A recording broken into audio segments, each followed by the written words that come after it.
Today I'm in Arizona and I couldn't be happier to be here because I'm about to attend the Bondurant School of High Performance Driving. And the coolest part of all, my objective today is to learn to tame the ZR1.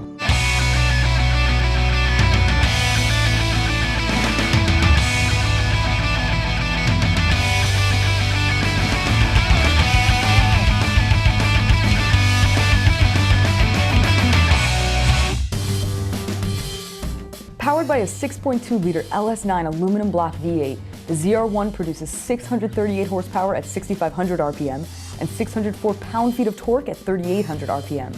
It can go from 0 to 60 in 3.4 seconds and has a top speed of 205 miles per hour.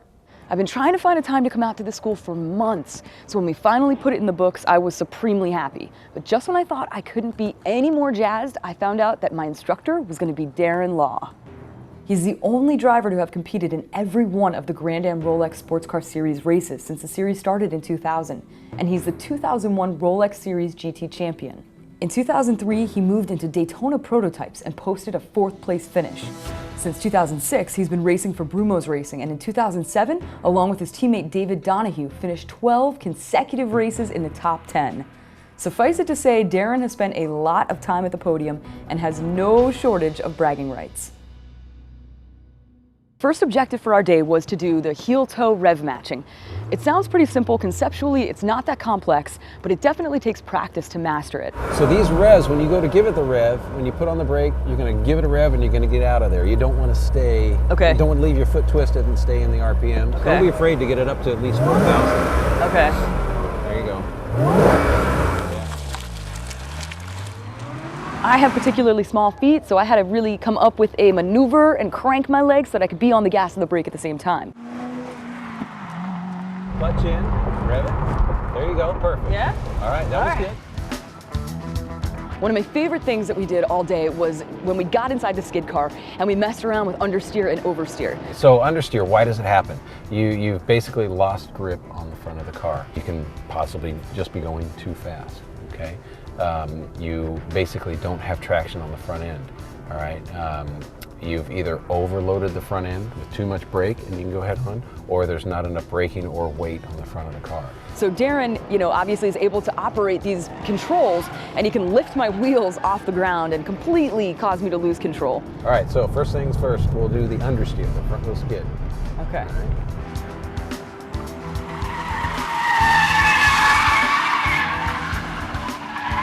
But it gives you this awesome education on how to recover, how to course correct, and save your life and other people's lives. You gotta ease in carefully. Okay, ease up, let it get turned. There you go. And you gotta come off of the throttle. Yeah. Add a little brake.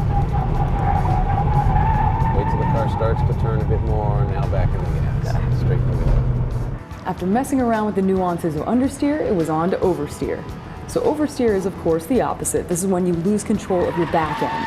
Now, most people's first impulse is to brake, but in fact, what you need to do is utilize the throttle to regain your grip. This is awesome. Isn't this a great learning tool? Yeah. Gas, gas, gas, gas, gas, gas, gas, gas, gas, gas. Good. All right, there you go. Good. That was good. That was smooth. And then it was on to the next maneuver. Autocross. When you come in and you turn in the corner, if it starts to understeer, you have to get out of the throttle. Okay. And if it's still sliding, you're going to ease into a little bit of brake until the front end starts to come in. Okay. Just like we did with the skid car. Okay. And again, oversteer, if you come in and the back end gets sideways, you're going to have to turn into it, add a little throttle. Okay. Not too much, this thing has so much power, it'll just light them up. Start it now. So you have to hit the brakes, you'll have some understeer, you'll need to feed it. You see how we got a little sideways? Yeah. For the sake of friendly competition, we decided to do some loosely timed trials, so Darren went first. 53.4. And then it was my turn. I don't know, there's something about autocross, man. It speaks to me. I love it. But I think that the ZR1 has ruined me because I am not sure if I will ever be satisfied now competing in an autocross in anything less. Here's Jessi's best time so far. Oh, there was some understeer. I was actually able to improve more than 1 second from my first trial to my 5th, which is a really big deal. Hundredths of a second matter greatly in autocross. For the second part of the day, we moved on to the oval, and this was where I got to put together all of the pieces that I had learned throughout the day. Some apexes are long, some are short, some are early in the corner, some are late in the corner, some are in the middle. It's the closest point to the inside of the corner to which your car comes in contact with. Hard in the gas, brake point. Ease off of the brake, turn it into your apex, a little bit of throttle, lift it back out, brake. Okay, so far so good? Yeah. What if we don't drive out here and we dive down in here before our apex comes? I mean, look at this. With each exercise, I'd begin with Darren in the driver's seat, me in the passenger seat, and he would give me pointed instruction as we go around the course. Then he'd get out and it would be just me and the ZR1. And I savored every single minute of alone time we got.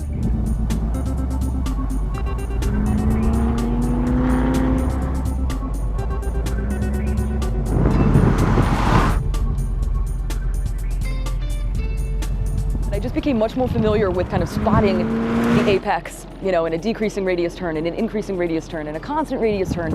The more practice you have, you begin to sort of get a sense for where the apex is located.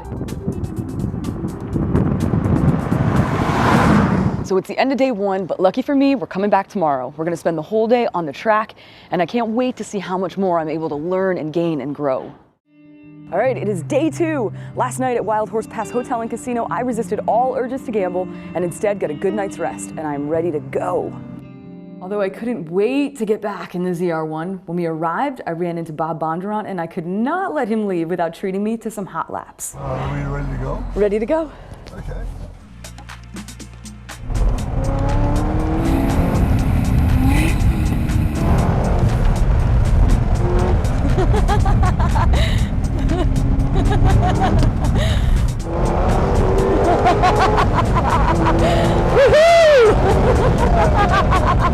He is just balls out, man. You would never know he's about to be 80 years old. And he's such a good driver still. He's remarkable. I learned a lot as his passenger.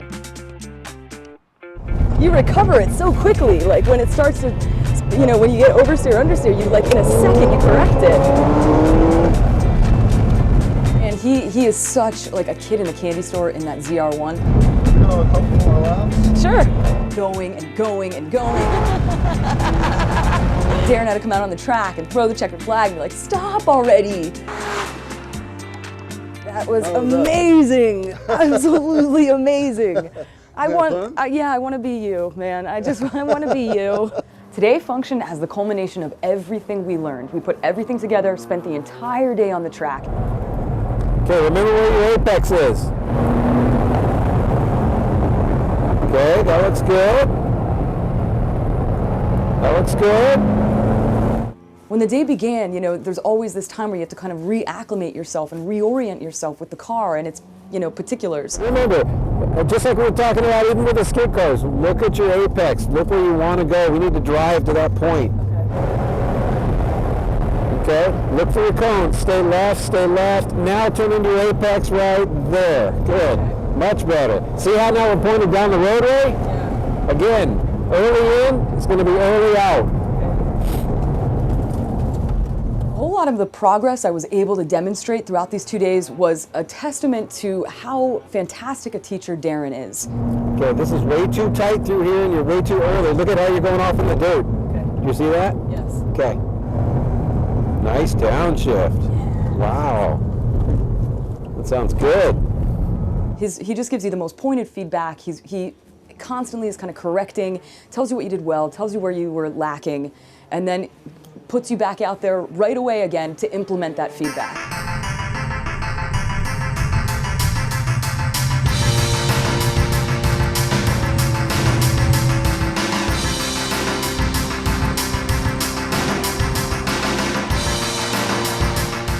In addition to trying to execute all of these skills simultaneously, today we also had a lot of other drivers on the track, which introduces a completely new element and a whole lot of pressure on the driver. Really happy to say though, I was absolutely able to hang. I was able to keep up with the fastest car in the other group, and man, that was just such a satisfying feeling.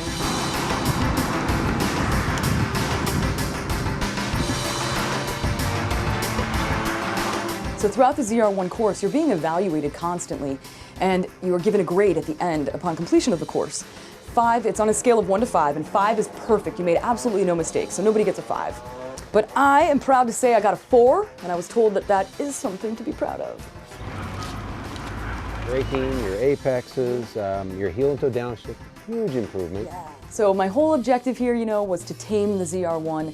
And what I came away from this knowing is that the ZR1 is not meant to be tamed. It should be wild, free, and unbroken, and you just need to respect it.